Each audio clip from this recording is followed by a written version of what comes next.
suratu Luqman makkiyatun. Bismillahir rahmanir rahim. Suratu Luqmana ngol jantirama ngol innira Luqmana sabu oɗo cheikhujo wi'eteɗo Luqmana ko janta kon e nder maggol. oɗo cheikhu Luqman, cheikhu Imrana, cheikhu Dar, cheikhu Zulqarnain, cheikhu ko ɗo woni Dhul Kifli, ɓe ɗo fof fi muɗum hino janta ka nder Qur'an ga. kono no ɓe addirani gissaji wona wasi ko ɓe annabaɓe few bal ko ɓe yiɓɓe Allah jatigiɓe Allah waliyaɓe Allah kono wona ɓe annabaɓe. Bismillahir rahmanir rahim. Alif lam mim. Wallahu alam bi muradihi. Tilka ɗum ɗo ayatul kitabi ko ayaje deftere ndenni alhakimi ñeñuɗe bimana ñeññaɗe awalegoy ñawaɗe fensita. Hudan ko nde peewal wa rahmatun ko nde yurmede kono wona wonande wonɗo lil muhsinina ko wonande moƴƴino ɓen, lil mu'minina ko wonande gomɗinɓe ɓen, lil muttaqina ko wonande huloɓe Allah ɓen. ko ɗi tati arata. On yiyata mukkura muna hudan wa rahmatun lil muslimina wonande julɓe ɓen. So yiyen Allah gene ɗen soñji ko 95% de musulman ko ɗum woni ɗo, wona 95% de mu'minan. On yi hara ko 95% de mu'minan harayno lagine hino e jam. 95% de mu'minan ka woni o yiyano ɗe marché Madina fermetanoɓe ɗe juulirɗe. on yiyatano montor no waɗe ka nder juulirde ta kadi koye jandi ase ire kadi ka miiri on montor soke yilto kadi juulirde nden soke micro on soke. on yiyayno ki yangi fo waɗata. on yiyayno goɗɗo sodotano paɗe ta koye sood kadi poore sakun o tumba ɗum ɗon o naatida e mum ka juulirde. so tawino ko 95% de mu'minan kono ko 95% de musulman. yo Allah waɗen 95% de mu'minan. ulaika ɓeɗo ala hudan alladina ɓen yuqimuna solata ñiɓuɓe julɗe muɗum ɗen wa yu'tuna zakata ɓe ette zakka jawle maɓɓe ɗen wa hum kamɓe bil akhirati e lahara hum kamɓe yuqinuna ko ɓe hooliɓe. ulaika ɓeɗo ala hudan ɓe woni e dow peewal min rabbi immode ka jomum maɓɓe. o ulaika ɓeɗo humul muflihuna ko ɓeɗo woni malnoyteɓe ɓen. o min annasi no jeeya yimɓe ɓen wallahi man yastari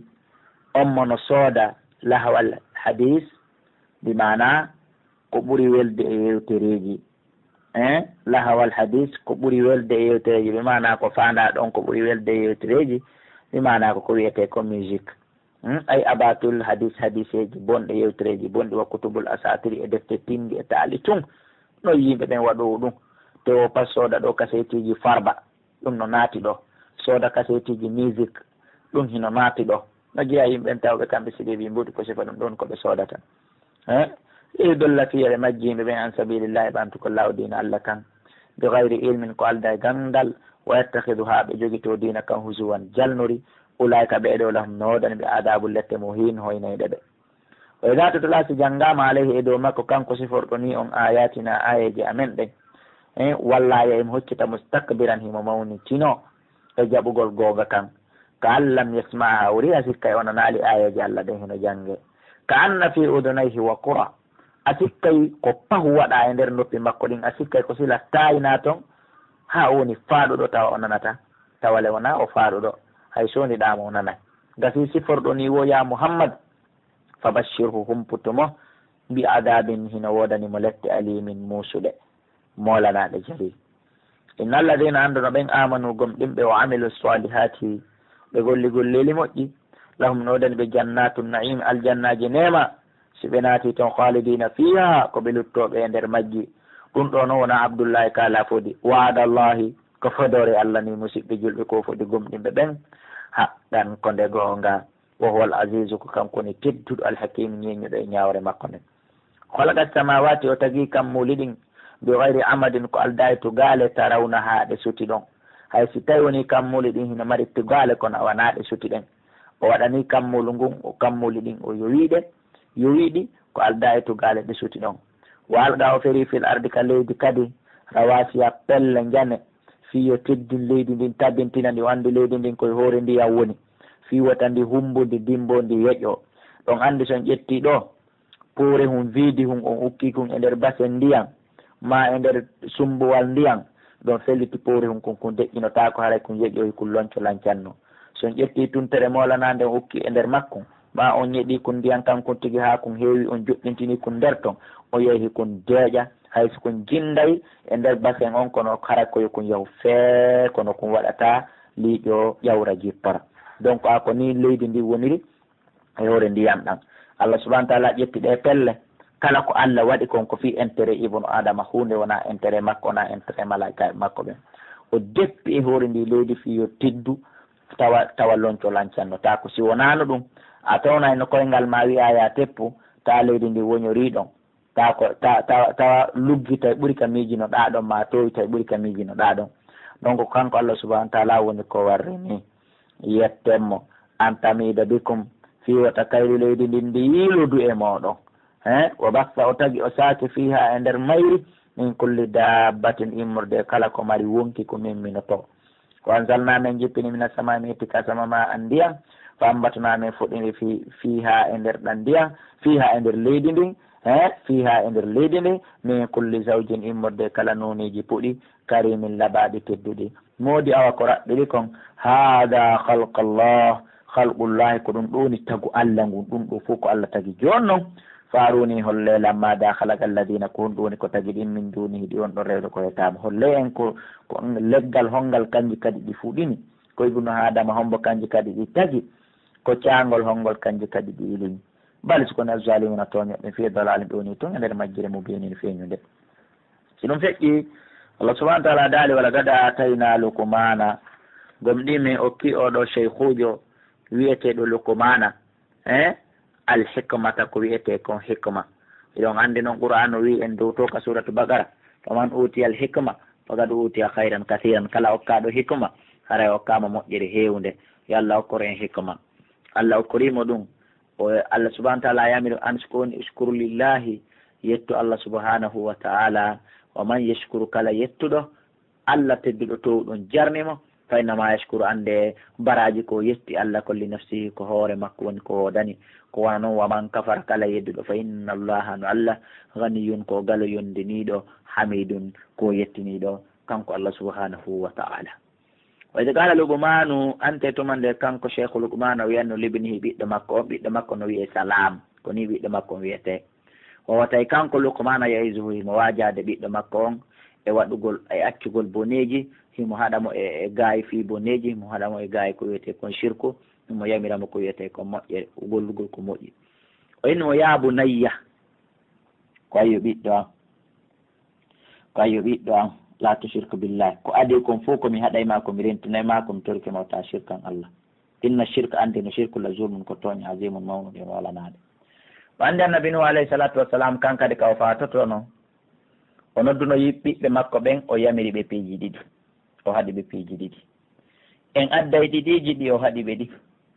amma yamiraɗi ɗin wona place majji ni arwey ka adduɗen ɗi on nodday ka numéro ji fi humpitagol ɗin ɗon ɗiɗi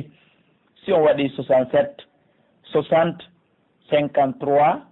09 e nder numéro ji ɗin nayi kala e réseau ji lagine ɗin si wona are ba en wawa humpondirde ɗo même numéro ko code don change ton o haɗi ɓe piiji ɗiɗi o haɗi ɓe ko wiyete kon ashirku billahi kankadi ko ɗum ɗo o adi haɗude ɓiɓɓe makko ɓen yilti o haɗi ɓe ko wiyete kon alkibru mawnintinare alkibriya o mawnitinare o andi lakdari deftere nde andanɗa hoore ma ko ɓurde fanɗude hende haɗi en ko wiyete kon lakdari ko ɗum waɗi miɗo yeeli yo Allah okkor en cellal o ɓeydana en ngalungu e yaajede inchallah simi timmini waɗugol o tafsir qur'an ɗo mami wattu tafsiru bulughul maram mami wattu tafsirul akhdari e ɗengal men haala pular inchallah fiyo jama on ɓeydu naftorde ko ɗum woni golle meɗen nden haɗa ɗo ɓeydi on torade du'a ɗo ɓeydi on torade ballal. donc annabi nuh ko ɗum ɗo ɗiɗo piiji ɗiɗi wonno kadi ɓiɓɓe makko ɓen o wi cheikhul ɗumana kadi la même chose en seedi e ɓe enen hiɗen dari o yamira ɓiɓɓe men shirku o wassoynal insana men wasike neɗɗo o ɓe walidayhi wonde jibinɓe mo ɓen yo moƴƴo e maɓɓe dey ko fi honɗum hamalatuhu mi mana reedimo rondike mo ko fanda ɗe ayje ko jippi koye hoore Sa'd bun Abi Waqqas kawne laaɗo kanko Sa'd bun Abi Waqqas ɗen andi o silmuno tawi biro makko hino yiɗimo ha ka goɗɗo nenejo yiɗata ɓiɗɗo ɗon ma ha tonin ton yeyi ɗon ha kañum nene makko ene wosi kanko Sa'd o yaltali dina o wartoto donc kanko Sa'd o wakkili o tabiti ka dina Allah jeppini ɗe ayje ɗo jonnutugol mo gonga o yeddi nene makko hella ɗon kono mara bakkati ɗum ala dal men wasike neɗɗo o ko fanda ɗon ko Saad ibn Abi Waqqas kono ko neɗɗo fof naati mi Abdoullahi kalami ɗo tawa an o wonɗo jentade ɗo tawa mais yamirimo yo moƴƴo bi walidayi yumma makko e ɓen makko barram bihima bi mana ka tafsir yo ɗiggamɓe fi wonno hamalatuhu reedimo ummuhu yumma makko ka nder reedu makko wahanan loyre ala wahanin e dow loyre tampere e dow tampere soñdia e nder soñdia ñamata lerde faala ñamata ko faala walata ko lerde faala walorta noone no faalira yarata no faalira o fisaluhu ɗum ɗo fof kadi ne woodi ko hekki ɗum muyningol mo entagol ɗum kadi fi amayni ko e nder duuɓi ɗiɗi woni ko waɗa imana lebbi noga e nayyi mi wi anskon uskurli yettam min Allah Allah daali anskon uskurli yettam min Allah wali walidayka e jibinɓe ma ɓen ilayya ko faade ka an almasiru woni ruttorde nden attention noon e hoore ko minni kon ya ɗoftoɓe ɗigganaɓe way jahadaka si ɓe forsima noon ala an tushrika bi nde shirkantalam ma laysa laka bi ilm konko amara gandal e mum ɓe mana ɓe yamirima ya waɗu ko tawata min miɗo haɗuma e muɗum mane laaɗo on hino haɗuma e mum ɗon on noon fala to te huma wota ɗoftoɓe ɗum ɗon hino jale hino wulle wota ɗoftoɓe ɗum ɓiroma yamirima shirku ɓe yamirima ya sodanɓe tankoro ɓe yamirima ya ekkito korte on ɓe yamirima ɗum ɗo ɓe yamirima ɗum ɗo ɗon wota ɗoftoɓe wo sahibuma kono noon madama ko yummama e ɓenma hayso koɓe heferaɓe wondiri e maɓɓe fi duniya kadna marufan no moƴƴini hara yawaki ɓe a tenkitariɓe watta bi jokka sabila lawol man anaba ilayya kala tubuɗo ruttike an ndaare musidɓe julɓe Allah yamirali goto kala e men goyi en yamiraka jokkugol baba men on nani Allah yamirali goɗɗo jokku baba makko ma mama soro makko Allah yamiralma ya jokku hay oustage ma Allah daali wattabi sabila man anaba ilayi jokku lawol kala tubuɗo ruttike an himo andi hiɗa mari karama ko hiɗa mari nene hiɗa mari baba hiɗa mari lamɗo kono o yamiralima ɗum summa ilayya marji'ukum refti koko an ɗo woni ruttorde mon nden fo unabbi'ukum mi humpita on bima kuntum sabu konko laati ɗon ta amaluna hiɗon golla cheikh Luqman hani mo waaji o ɓiɗɗo makko o wiya bunayye kayo ɓiɗɗon suɓu ko wowla suɓu ko huwa inna ha no gollal ngal wowluɗa woma kala konngol ko wowluɗa in taku si laati ka misqala habbatin hino yera no fota yeru abbere min hardalin immorde e jarra hakke ko fanɗi fata kun ɗum yilti kadi laatoyi soroyi fi sakratin e nder fetere aw fi samati ma wiiri ƴawoyi ka kam muuli aw fil ardi ma yani ukkiti ka nder leydi sori ka ley leydi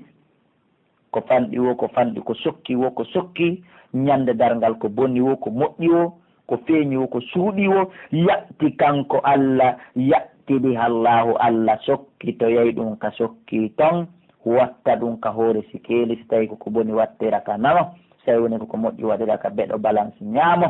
ɗum haray peccata inna Allah no Allah latifun ko no wiɗo habirun ko humpitiɗo sen faami ɗum ɗo en ɓeyda e wattude yili hulen Allah suɓen ko wowlen ya bunayya ko yoɓiɗɗo an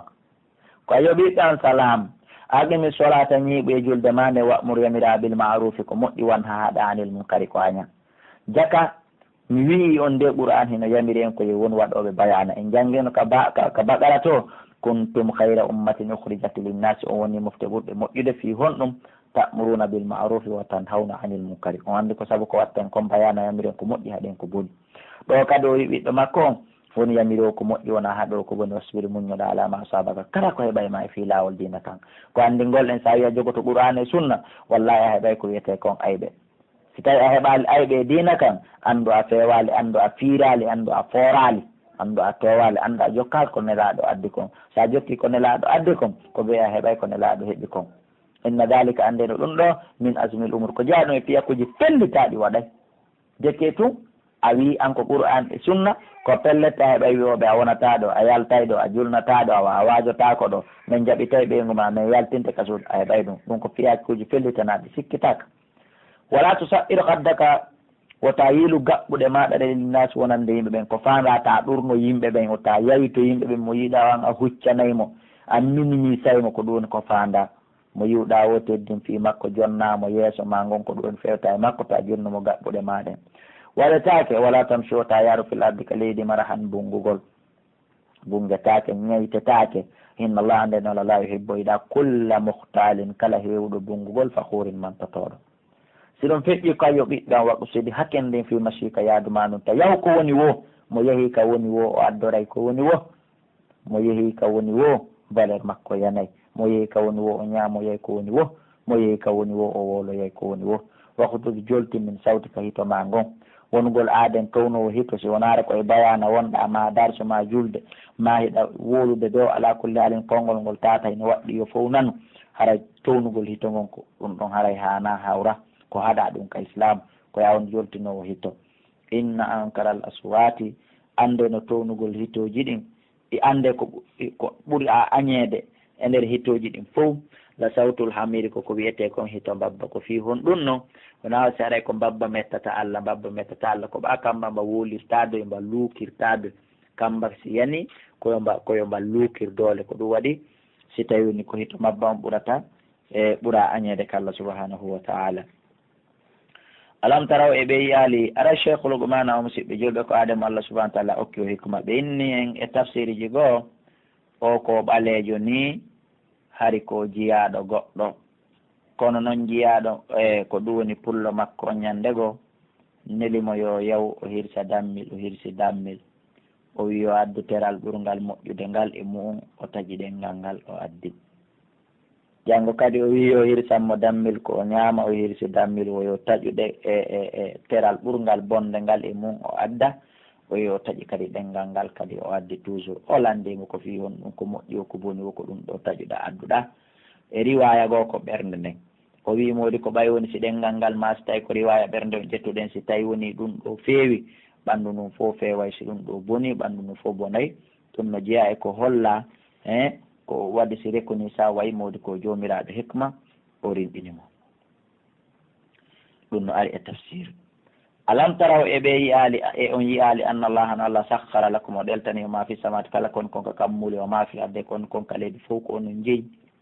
wa asbaha o timmini aleykum e dow mon ni amahu nema makko kan zahiratan no feeñiri wa batinatan eno suuɗori wa minan nasi no jeeya yimɓe ɓe mañi yujadilu on mo no wenja fillahi fi Allah bi gayri ilmin ko alda e gandal wala hudan wona peewal wala kitabin wona tippugol e deftere muniri nday hunde wo wa ida qila lahum si ɓe yettama ittabi'u koni wakkile jokko ma anzalallahu qur'anare nde Allah jeppini nden qala ɓe enna non bal ko woni menen nattabi'u meɗen jokki ma wajadna alayhi konko men tawri e hoore mum no jokkuno aba ana babiraɓe amen ɓen menen ɗum gaynanaymen Allah gaale amode wona noon ene awalaw kana cheytanu e haysi tawi laatike ko cheytane yadu'uhum wonno noddude babiraɓe maɓɓe ɓen ila adabi sayri faade lette yiite haray kamɓe hani ɓe jokkay tun mawde haray ɗon fotanoka jokkede yo Allah waɗen jokkoɓe ko tawruɗen nelaɗo kon en torki Allah subhanahu wa ta'ala.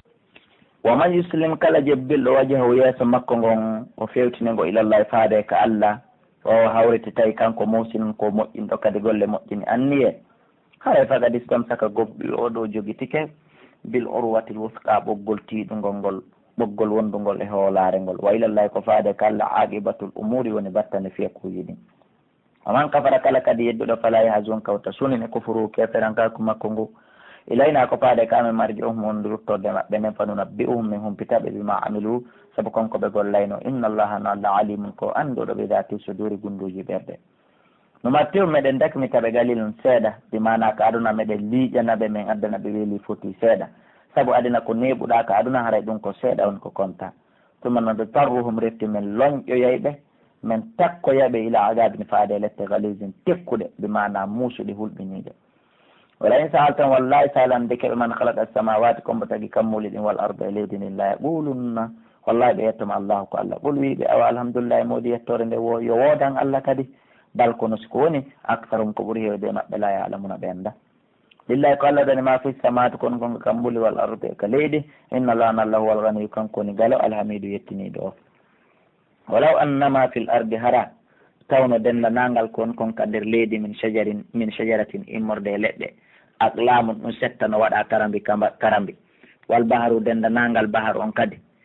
ɗum kadi wattama ndaha yamudduhu Allah ɓeyda on baharu kadi min baadihi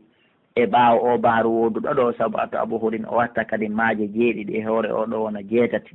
ɗum kadi fof watte ndaha ko windiri yewtere Allah nden ñande dargal ma nafi datte ɗi baharuji jeeɗiɗi o e dendanangal leɗɗe kon kawre leɗɗe ko setta waɗa karambi ma nafidata ɗum ɗo gaynata no windugol kalimatullahi daaliyeji Allah ɗin ñande dargal. Allahu akbar dey inna allaha no Allah azizun ko tedduɗo hakimun ñeñuɗo musidɓe julɓe yinde ñalande wiyetende dargal ndena ɓattininde ni nde ko ebitininde nde ko hulɓininde nde wona suyninde ma halqukum wona ɗi tagegol mo on wala ba'athukum wona immitegol mo on e junngo Allah illa ka nafsin wahidatin si wona ɗum no wanimo ho wonki wooti tawugol on fof no wanimo tawugol wonki wooti wargol on fof no wanimo wargol wonki wooti immintingol on fof no wanimo immintingol wonki wooti ko waɗi noon kanko gollal ngal ko ngal juuti o ko ngal janɗi o ko ngal fanɗi o innama amruhu ida arada shay'an an yaqula lahu kun fayakunu ko yo wiyan tun yo wonu wona inna allaha na allah samin ko nano basirun ko yo alam tara ene ayi ali anna allaha na allah yuliju layla mo naada o jema finnaare nder ngal ñalla o yuliju naara mo naada ñalla ngal kadi fillayli e jemma o en sifinoke fasere ko woni man yer naadugol ngol honno naadindirirte en sifinoke ɗum kala tawɗo humpa no humpa humpitaki yo noddu ka 68 60 53 09 même numéro e reso jeediti ɗum wa sakhara shamsa o ɗeltina ngewwal qamara e lewru ndun kullum ɗiɗo fof yajiriɗo doga ila ajalin ha ila jal musamman wi'angal wa anna allaha e wonde no kanko allah be ma ta'malun e ko won ɗon golde ko habiru ko humpitiɗo dalika ko waɗi ɗon mbi anna allah sabun allah hooli haqqo kanko ni gonga wallahi wa anna ma yaduuna e wonde ɗiɓe woni rewde min duni ko hewta allah albatilu ɗin ko ɗi meere meƴƴelde kadi wa anna allah na allah huwal aliyu kanko towɗal kabiru mawɗo alam tara yiyali annal fulka no ɗeɗo laaɗe tajiriɗe doga fil barika nder bahar bi ni'matillahi sabu nema allah ka ko nema allah ko yurmede allah on dogirɗe ɗe li yuriyakum fi wollo min ayati modde mandeji makko ɗi inna fi dalika ande woni ɗum ɗo la ayatin mandeji li kulli sabbarin wonande kala muñotoɗo jarrabeji albala uji ɗin shakurin yettuɗo yettiniɗo ɓayda gasham si suddiɓe no mawjude moroloji ndiyan ka nder ndiyan toon ka julali wawɗi wano duule hakke ko ɗi janɗi niɓɓiti da'awllaha ɓe nodda allah on leerɗo mukhlisina law dina ɓe laɓɓinanamo dina ɓe wiya fatiha ɓe wiya ɗum ɗo ɓe wiya ɗum ɗo ɓe wiya ɗum ɗo falamma najjahum tumande allah subahana wa taala dandunoɓe ilal barri o artiɓe ka jordi ɓe jeppi e hewoye jang ɓe ƴawi ka beele faminhum tawa yohino e maɓɓe no joni mo go tasi ɗum e hakkidiɗo e waɗugol ko wiyete kon dewal hakkidiɗo e waɗugol ko wiyete kon moƴƴere tawi noon ɗum ɗon hanano ka tawi ɗon allah turrewama ɗa noddama tawi ko noon ɓe hanno wadde ayi ko hakkidiɗo e wowlugol ko moƴƴi e gollugol ko moƴƴi wama yajhadu yeddata bi ayatina ayaji amen ɗin illa kullu khattarin sowona kala hewɗo bungugol hewɗo jampagol kafurin yeddoho ya ayuha nnas kono yimɓe ittaqu rabbakum hule jomma wakhshaw hulon kadi moƴƴa yawman ñalande hino araya wallahi la yajizinde nafata walidum jibinɗo an waladihi e gayi mo o jibini on nene wawana ɓiɗɗo wawana nene ñalande musude wala mawludun wona bobo on kadi huwa kanko jazin woni dandowo an walidihi e gayi jibinɓe mo ɓen kadi shay'an hay hunde inna wa'adallahi ndele no fodore allah ne haqqun ko nde gonga fala tahurrannakum wata hudu on wata trompo wata jampo al hayatu dunya ngel gurdam wel aduna wala yahurrannakum wata hudu on billahi kala al gharuru huduru ko ɗum waɗi si salafu salih kamɓe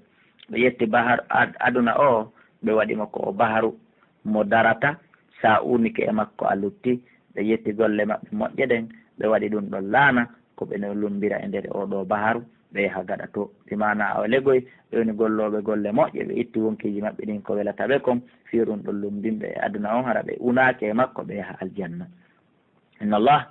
ande no allah inda ka makko ni ilmu saati ganda andugol fi dargal ala andugo min sowna kanko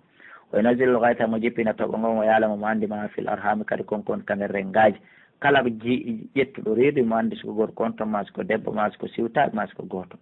o ma tadri anda noon goye nafsun wonki maga taxi bo gadata kon ɗum ki faggitoto janggo ko janggoɗa iɗa andi ko heɓuɗa kono anda ko heɓata anda ko heɓa e ma o ma tadri nafsun ko wana noon kadi wonki anda bi ayi ardin ko honto e leyɗele ɗen ta mutuki mayata qissano ɗo seede on hay wonki wo anda ko honto ki mayata fewno annabi souleymane alayhi salatu wassalam en addino qissa on en fillito toɓa en hewti yewtere ko yowodiri e mum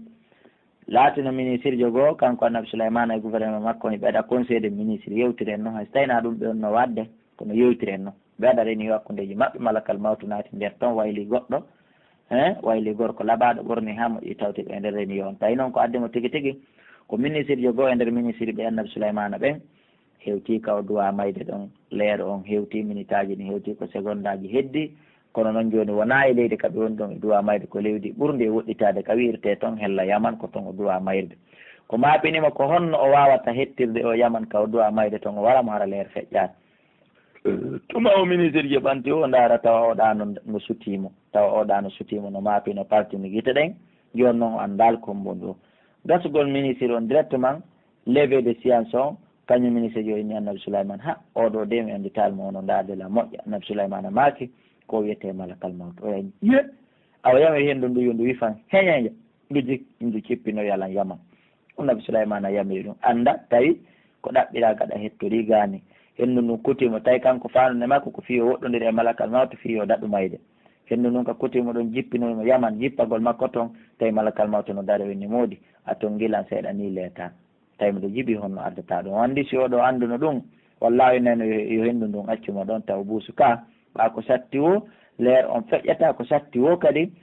ka on tigui duwa mayde ɗon kadi ɗum kadi feƴƴata ay ɗum no hulɓini misal ɗe balɗe ɗo kadi musidɗo amen ko ɗum woni heccihanki ɗo o iwi mamum e hoore moto o ari ha natugol Conakry ɗo o tawi accident hino waɗi ɗon awa wonɓe ɓen ko accident toon mbuyno barmi goɗɗo gono toon hunde waɗalimo on komo pita yeeyo lekkele Madina on sumati ko ɗum woni ɓayɓe darni musidɗo amen on ka moto ɓenni hara meɗen waɗi accident ɗo kono nde tawno oɗo hunde waɗalimo meɗen faala ya hewtiniro yamme ka saare hotoya ka suutu min trouva solution minen hedde tiɓɓen kadi no min yarata o andi o waɗi accident ɗo hunde waɗalimo musidɗo amen on ƴettimo ka moto ɓeeri ha fewdo baylo bayaka amen ɗo oto tappiɓe ɗon kañum supportaɗo waɗuɗo accident on nane hunde waɗalimo oto tappiɓe ɗo o maayi ɗon musidɗo amen on tampi kono Allah subahana taala hisini on ɗon o mayani on andi ɗo c'est à dire o accident waɗɗo 36 to himo wawno mayde ɗon kono hari duuɓi ɗin no heddi minute aji seeɗa goho ɗimmi tengel kadi na e hoore ndin leydi ɗon na e hoore on terrain ɗon o duwa mayde e ndas on faami golle Allah ɗen on faami jarrabuyeji ɗi